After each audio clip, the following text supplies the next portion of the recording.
Hey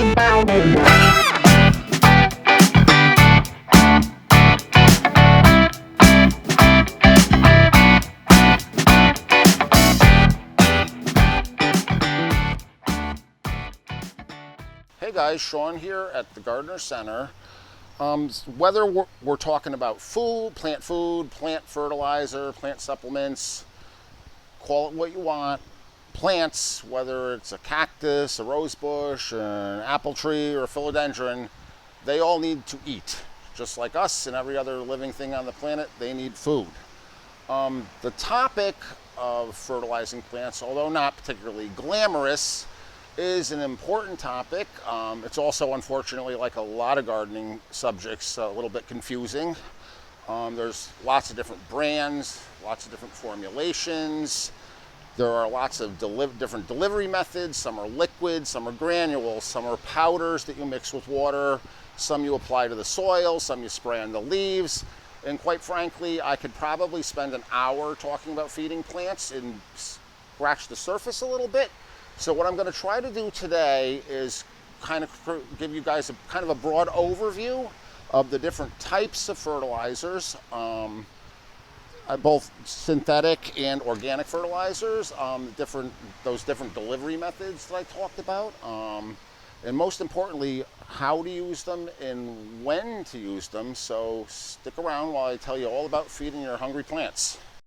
All right, guys, so there's probably a couple of products on the table in front of me right now that you're probably familiar with already. Got some popular brands here. I'm going to start on my right side. These are all synthetic or chemical fertilizers, so these guys are all man-made. It doesn't necessarily mean that's a bad thing. There's a place and a time to use these, which I'm going to get into right now. So the first one here, which you guys probably all know, this is a water-soluble fertilizer. There's a lot of different brands. Usually a blue powder like this that you mix with water. I like using this best on annuals, on plants in containers, plants that are real heavy feeders. You can use it on vegetables if you want to. It's rated for that and it's allowed, but there's better choices for that, which I'm going to talk about in a minute. This guy is just best for those heavy feeding plants, and I like using it in containers as opposed to in watering plants in the ground with it. There's better choices for that.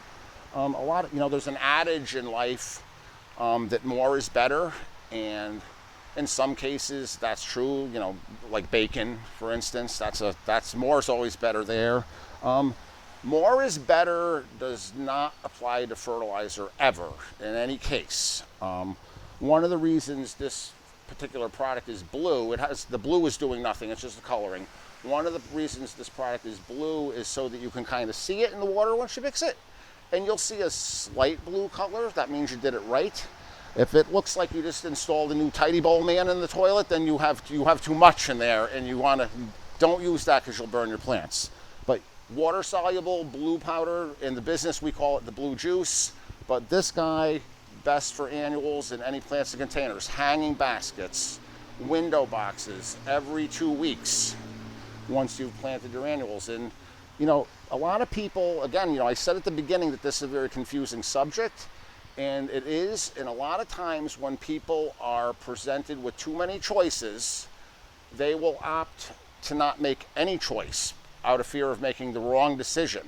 And you don't want to skip feeding your plants. I mean, plants are an investment. If you're gardening, you want to be successful. And feeding your plants is just as important as watering your plants. And you really have no idea how many people just spend lots of money on soil and lots of money on plants and then don't feed them. And I'm not talking about just your container plants. I'm talking about plants in the landscape too. So water-soluble fertilizers, blue juice, more is not always better. This is a liquid fertilizer here. You'll see a lot of different liquid fertilizers, both organic and synthetic. This happens to be an organic liquid fertilizer from Espoma. Again, mixed with water in your watering can. This guy, again, for potted plants is best. This guy here is Osmocote. So Osmocote is a synthetic time-release fertilizer.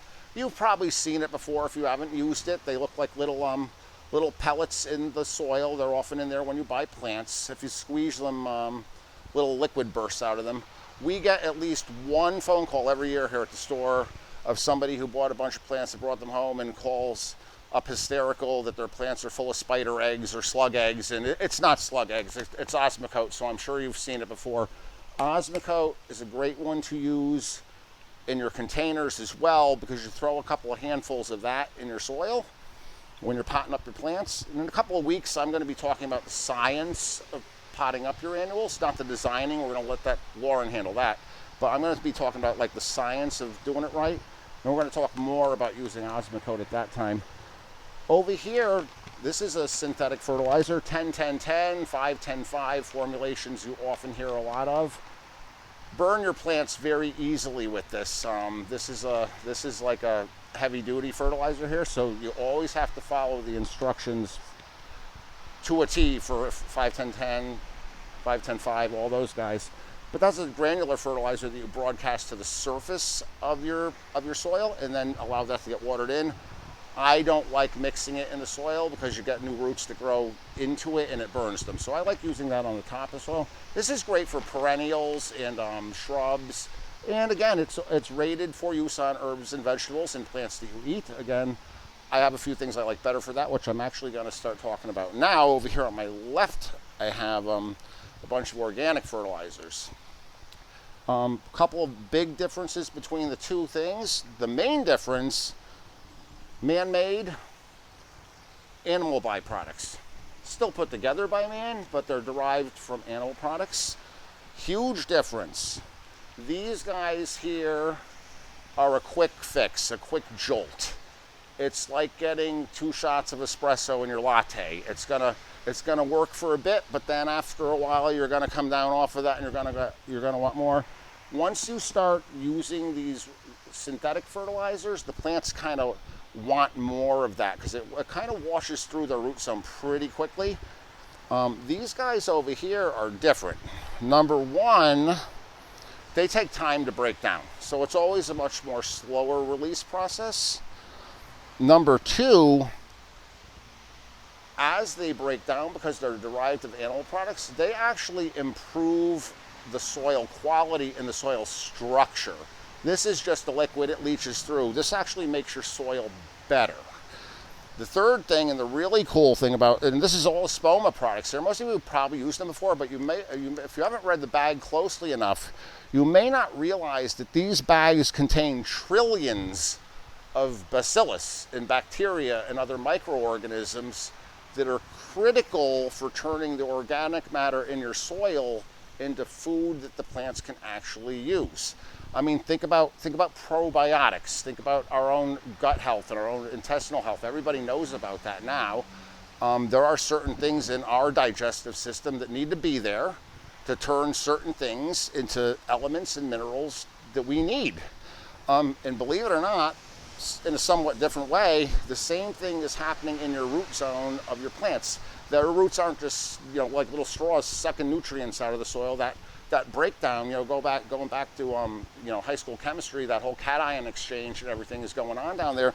There's relationships between certain bacterium and certain functions, but there's also certain bacterium in here that have certain relationships with certain plants. There's bacteria that are exclusively for the rhododendron family and for the spruce family. And these guys have that living biology in them. So this product here, these Espoma products, you can use those once a year and you'd be doing a whole lot of good for your plants, because you're adding microbiology to the soil, which then thrives and prolificates in the soil and starts breaking down nutrients that are already there, but your plants can't use. So this is my go-to for vegetables for sure, anything that you eat. Or why not go organic? It's available. It's also great for the hollytone. Everybody knows hollytone. That's for anything that keeps its leaves all winter. So think about rhododendrons, think about hollies, think about azaleas, think about arborvitaes. Anything evergreen with the exception of boxwoods. A lot of people put hollytone on their boxwoods because they follow that kind of evergreen rule. And boxwoods actually like plant tone, because the Hollytone has a lot of sulfur in it, so it makes the soil more acidic for those acid-loving plants, but boxwoods don't like that so much. So yeah, these are all organic products. You probably used them before. Like I said, if you do it once a year, that's great. But ideally, if you're using these Espoma granular products on your established landscape plants, you should be doing that every 4 to 6 weeks from now until the end of August. You know, some people go well into the fall with these products. I don't like it so much. You know, especially on things like roses and perennials, because those late summer feedings, you can kind of encourage growth late in the season when you really don't want to, because the plants want to start hardening off for the fall before we get a frost. So, so usually every 4 to 6 weeks, right till the end of August. But if you do one thing once for your landscape plants, hit them with some plant tone, hit them with some hollytone, they'll thank you. I hope, like I said, I was barely going to scratch the surface of this subject here, but I hope I took at least a little bit of confusion out of it. Any more questions, you can always call us here at the store. If you're watching this video in your browser, there's a little contact button to contact me directly. Feel free to click that. If you have any questions about this or anything else gardening. And guys, I want to leave you with one more thought here. In these very first warm days of spring we're having right now, it is absolutely okay to smell like dirt at the end of the day. So get out there and garden, and I'll see you next time.